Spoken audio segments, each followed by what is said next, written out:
You're listening to the 49 Carats Podcast, a 49ers Goldmine production with Stephanie Sanchez.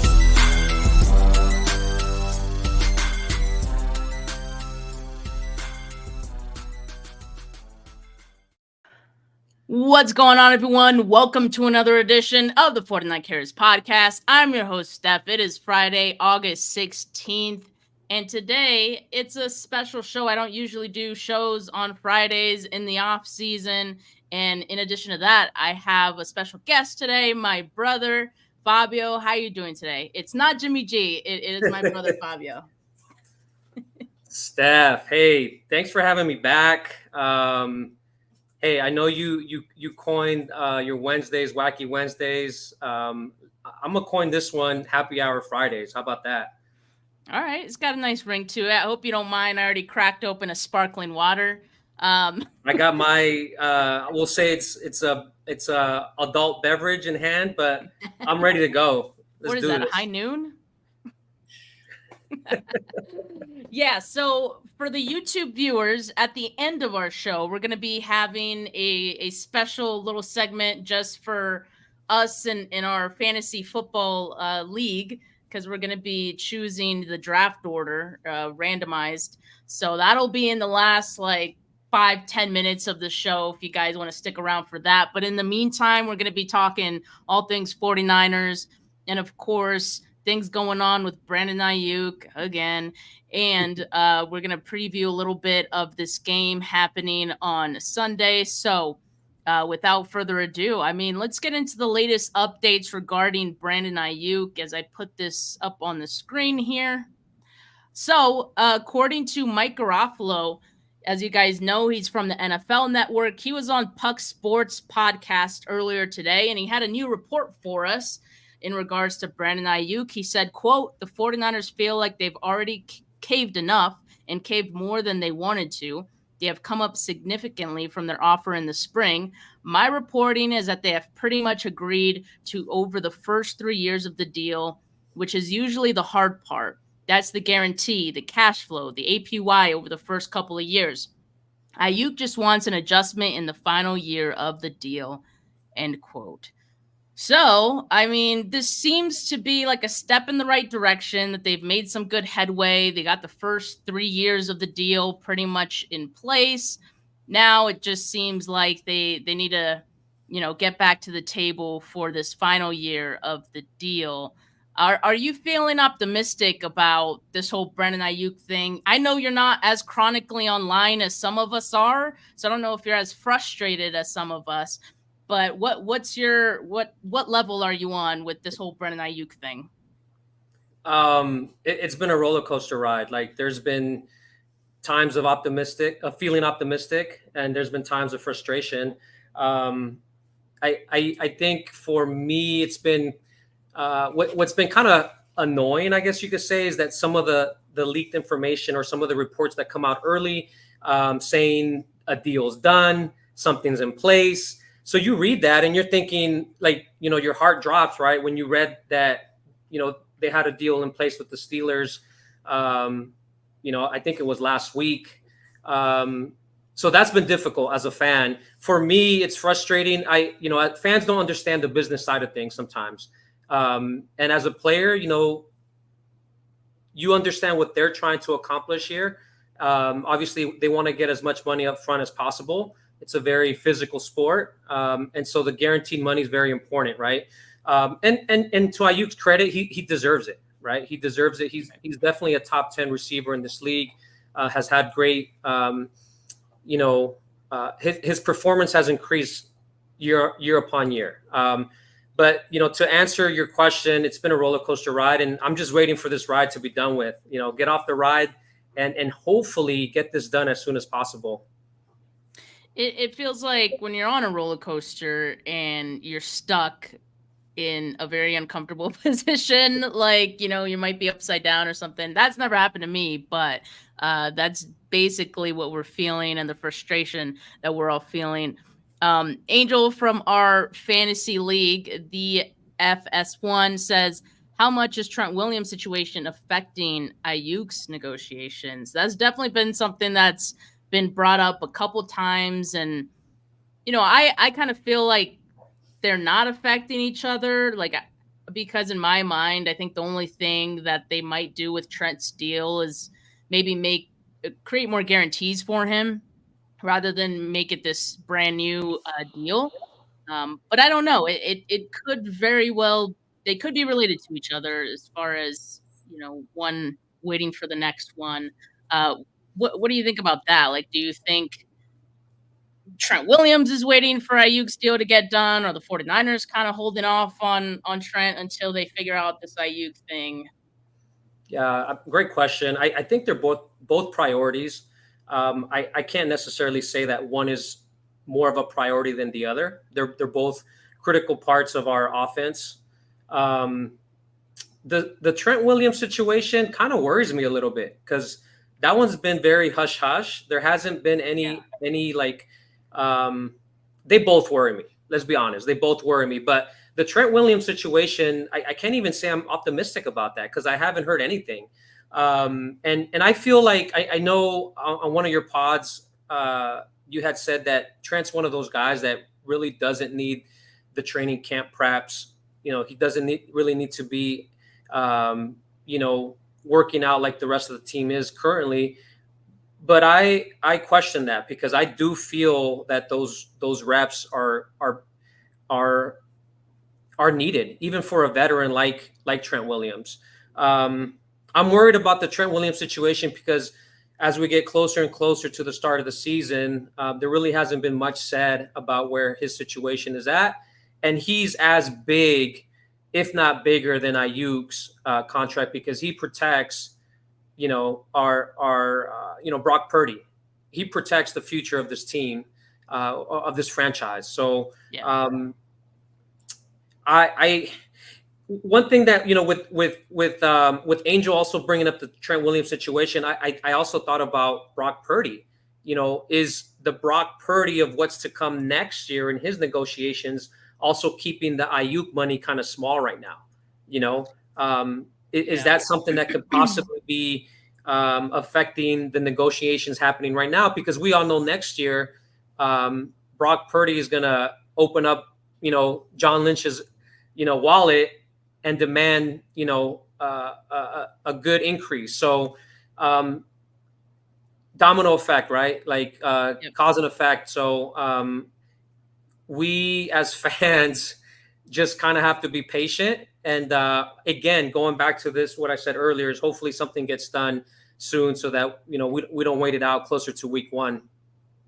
Yeah, and I do think 49ers always look at the big picture, and they're always looking like long term when they think about these deals, which is why I think they lowball players to start, and they're very adamant on trying to keep negotiations low, even though at the end of it, I feel like they end up paying what the player wanted anyway. So I don't know how much waiting really benefits them.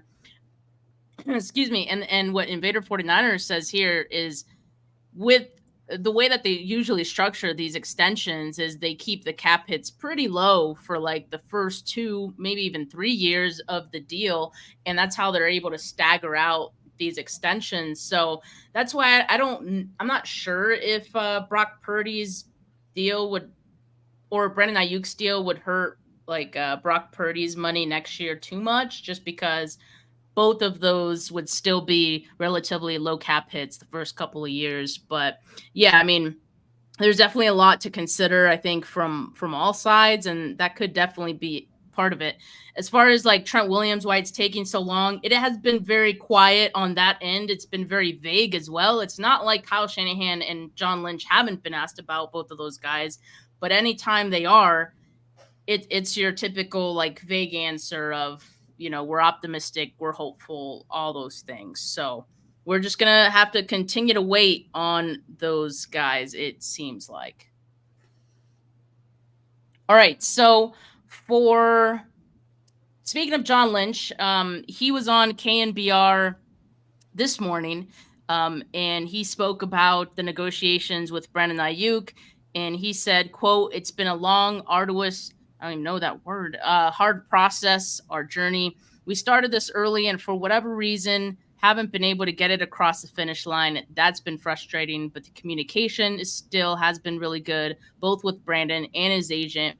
And we're trying to figure out solutions. I'm always hopeful. I'm always hopeful that we'll get there and get there soon. I can tell you, we feel the urgency to have him, end quote. That last sentence, I think, definitely hits hard to where we are.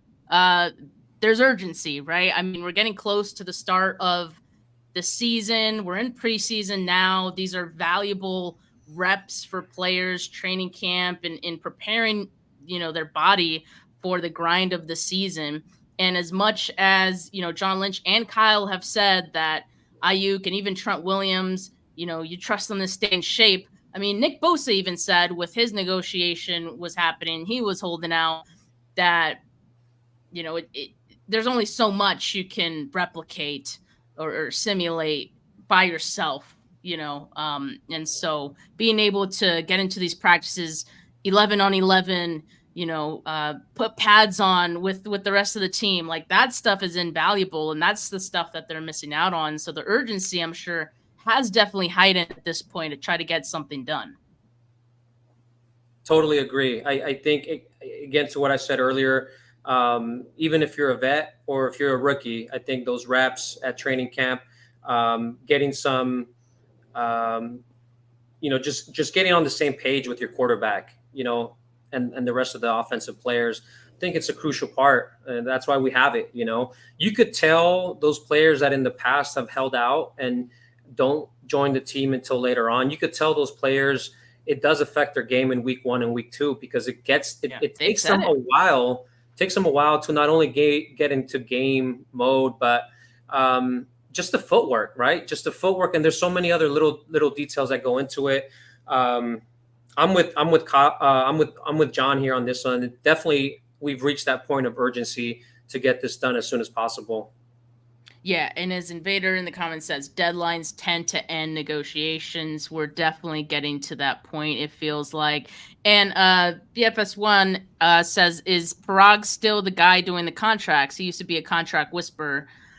I think the perception of Parag has changed because we've seen all these extensions take all off season. And again, like I said, it just feels like at the end, the 49ers end up paying the player what they wanted anyway. So I think now maybe there's frustration with Parag. I do think John Lynch has less involvement in negotiations than people think. I think obviously he's going to be the face of negotiations or anything that happens with this team, just because he's the GM. But yeah, he's the face and the voice of this team. So he's going to get the brunt of the questions and answer all these things. But I'm not sure how much involvement John Lynch truly has. I think it is Parag and, some other business analysts or whoever, works on contracts. I'm not sure. But yeah, I do question the strategy, though, for that team. So we'll see if something changes next offseason, because you mentioned it. Brock Purdy, his extension next offseason, we would really, really hate to see something like this happen with Brock next year. In fact, I'd really like for something to get done as soon as 2024 season ends, if possible. So yeah, we'll see there. Now with all these not really kind of reports going around, you get one from Nick Wagner, one of the 49ers beat writers at practice. He says, for the third straight day, 49ers Brandon Aiyuk watched practice from the side. Aiyuk was doing some sprints on the side early in the session also. That's the first time I think anyone has ever seen him do any work, and even if it's not, it doesn't seem too significant, but in the grand scheme of things, it kind of does, because earlier this week was the first time he had been seen in over a week. And then yesterday, he's seen with 49ers gear, cutout shirt, that made the rounds on social media. People got excited. And then the next day he's out running and doing sprints. So that kind of feels like there's some sort of progression happening in the background. So yeah, it kind of feels like maybe we are actually getting closer. We felt that way for, I think, the last month, but now it's starting to feel just a little more real. That's a good sign. It makes you feel optimistic, right? When you start seeing the player doing drills such as doing sprints on the side, attending practice, because it almost kind of makes you feel like the player feels that it's getting closer and closer, right? So again, that also makes me a little worried about the Trent Williams situation, though, because Trent Williams really has been ghost. Like, he hasn't been around. He hasn't been seen. He really has been. He's kind of just disappeared, right? And so, optimistic. Definitely, these signs of Aiyuk showing up to practice, doing sprints, an optimistic feeling. And something that makes you feel like they're getting closer. Definitely good news. I would take that as a good news as a fan. But Trent is a little bit older, like he's on the edge of retirement. I'm not saying he's contemplating retirement right now. We all hope he's not. But, training camp, he's probably like, meh, I've seen it, done it all before. Like, I don't actually need training camp. I could just show up, keep myself healthy back home. So I don't know. Maybe that could be his mindset in all of this, and hopefully when they do figure something out with him, he'll rejoin the team, and he doesn't have to be there for the entirety of training camp. But yeah, well, I guess we'll continue to keep tabs on both of these. Now, Kyle Shanahan spoke with the media today, and there were a number of actually good updates from Shanahan today. So I thought I'd give you guys the cliff notes. The one big one from today, as you guys know, Talanoa Hufanga was going to be speaking with a doctor. That happened yesterday. So we got the update. Doctor cleared Hufanga for the next steps in his rehab. That is more football related movement, dynamic cuts, things of that nature. So they're going to see how that goes for the week. And then if that goes well, they're going to think about easing him into practice and how that's going to go. So that's definitely a good sign for Hufanga and having him back. And I know Hufanga had mentioned he wants to be back for week 1. This is definitely a step towards that direction. So we'll continue to be optimistic about that one. As far as other injuries, maybe not as lucky for Aaron Banks. He broke his pinky, and he had surgery this morning, according to Kyle Shanahan. And he says we're hoping to have him back by week 1. That's just he joins a long list of offensive linemen who are hurt right now, and we'll go through the list here in a bit. But that's definitely a bummer as well. And as far as Ricky Pearsall, who's dealing with a shoulder injury, he was asked if he'd be ready by week 1. Kyle Shanahan said, I hope so. And as far as the preseason game, if they're going to play any starters, he said they'll be at least for a little bit. And the plan right now is to have Brock Purdy play. But he said that could change as well. So we'll have to wait and see. But I'm glad we're going to get to see some of the starters. Out of all of these, I guess, biggest takeaway, you excited for Hufanga, right? I'm a huge fan of Hufanga. He reminds me a lot of Troy Polamalu. Has a nose for the ball. It was tough to see him get injured last year because he was such a pivotal part of that defense. So hearing this news on Hufanga is great, because he's one of those guys that I think he's an impact player, and it just makes our defense much better. On the flip side of that, though, with Hufanga being out, Aaron Banks being out, and some of the other O-linemen, it does give the opportunity for some of these younger guys, right? A lot of the rookies that were drafted, Dominic Puni drafted in the 3rd round, Malik Mustafa. These guys are getting the opportunity right now to play because some of these guys are injured. We got an opportunity to see them in week 1 versus the Titans. And to me already, I'm looking at Mustafa and Puni, and I'm really liking what I'm seeing so far from those guys in a fill-in role for some of these injuries that we are seeing.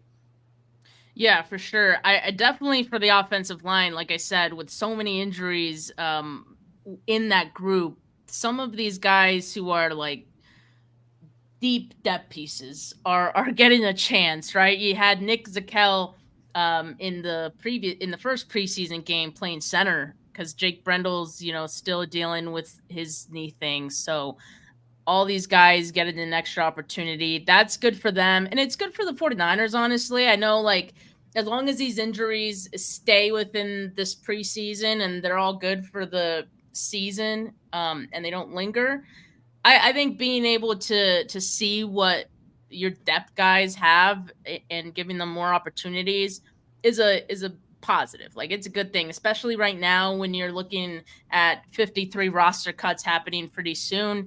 I mean, you want to have the most information you can have on some of these guys to make a good decision. So I think the 49ers are definitely getting that. And yeah, there's some guys to be excited about. So Fabio, when you look at this game, coming up against the Saints on Sunday, I mean, the 49ers didn't get a chance to do a joint practice with the Saints this week because of all the injuries. But like we said, could open up opportunities for other guys. So who are you excited to see, or what positional battles are you kind of in tune with this Sunday? I think for me, I always kind of key in on QB2 and that battle between currently between Brandon Allen and Joshua Dobbs. I feel like having a strong player there at the QB2 position is very important. We've seen what's happened to the 49ers in the past with injuries to QBs. And I think that's an important role, So for me on the offensive side, I'm really going to key in on that battle for the QB two role. And another guy that I enjoyed watching in a week one opening drive, Jordan Mason. I'm gonna kind of also key in on him. So for me, it's more on the offensive side right now. Go figure, right? With all our offensive weapons, I'm keying in on offensive guys. But no, Jordan Mason to me is another guy that I really like the way he plays. He's electric. Kind of reminds me of a Marshawn Lynch type player. Hard to bring down, feet always moving. Love the way he plays. So I'm going to keep an eye on him. And then, like I said earlier, I'm going to keep an eye on some of these draft picks that they also drafted, in the 2024 draft. I already talked about Pooney and Mustafa. I'm going to keep an eye on some of the other guys that they drafted as well. I think it's always good to kind of see their progress and see how they do in a game, NFL, game setting. So for me, it's those three guys, or those three roles and positions. Yeah, for sure. I think, the QB2 thing, I think as 49er fans for like maybe the last 5 years, we've been conditioned to feeling like QB2 is very important. And sure, like it is to a certain degree. And hey, we know who our QB1 is, right? So why not care about the QB2 in this case? Just really quickly, after seeing the preseason game, though, like who between Brandon Allen and Dobbs kind of, do you think has the edge there? To be honest, side-by-side comparison, they were kind of even.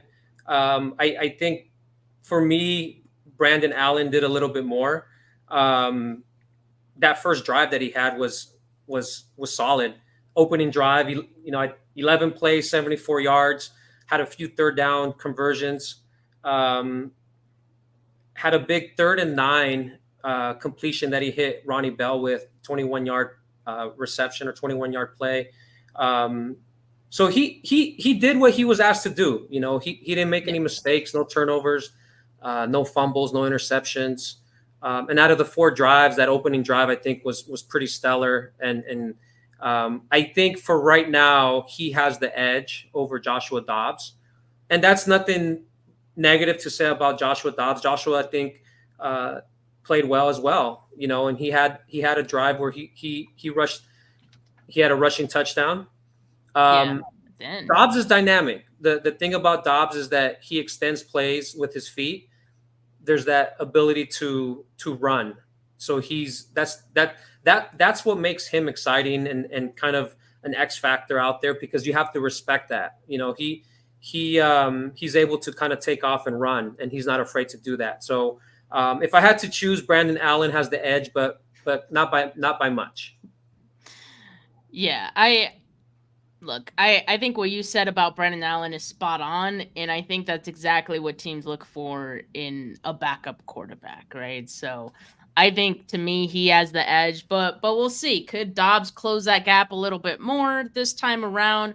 Hopefully he'll get more snaps, or maybe like they'll put him in as a second quarterback after, assuming Purdy starts this one, and then Allen closes out the game, just so like it's kind of even.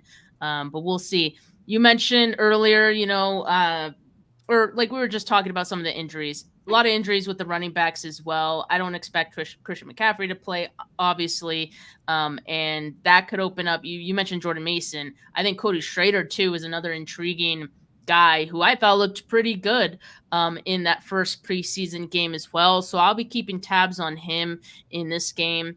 And as far as the wide receivers, I want to see Jacob Cowan, because he didn't get a chance to play in that first preseason game. He was hurt. That's kind of kept him off the field a bit during training camp. So even in camp, I didn't see a whole lot of him. But apparently these last couple of days in camp, he's had some good practices. So hoping that can translate onto the field on Sunday. I think they're going to really want to get him involved and see what they have in him.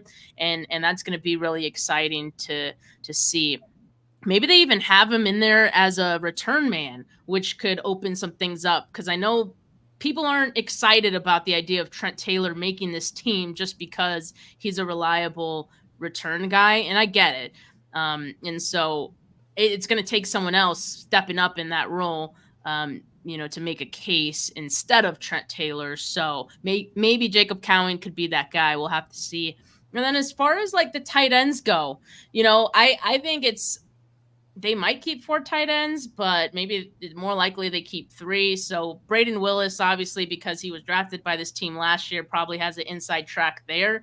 But Jake Tungus, I think, also making some headway, as of late. And I think they could keep him on the practice squad, but maybe they keep 4 as well. Who knows? But that's something I'm going to be paying attention to. I want to see more consistency out of Braden Willis. And so I'll be keeping an eye on him in this game. And obviously, we already mentioned the offensive linemen. All those guys have a chance to impress this coaching staff and see if they make the 53 or if they make a case for the practice squad. That could be big for those guys. I'm going to be keen in on those.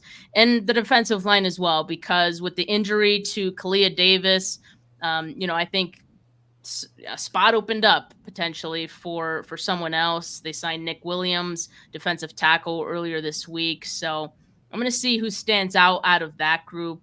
And then I'm with you that like a lot of the young players, Malik Mustafa, Dominic Pooney, impressed. I want to see if they can build on that performance. And hopefully they do, because I want to see consistency out of those guys and not just feel like it was a one game kind of thing. And I really don't think it was. So I'm looking forward to seeing those guys, play well again. But yeah, this should be a pretty exciting matchup from that standpoint of just being able to see a lot of these guys, and we don't always get the chance to see and see some positional battles shake out.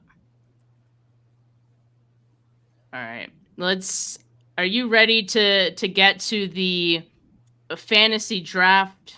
What would you call it? A drawing or This is a draft order lottery. Draft order lottery. Draft order lottery, right?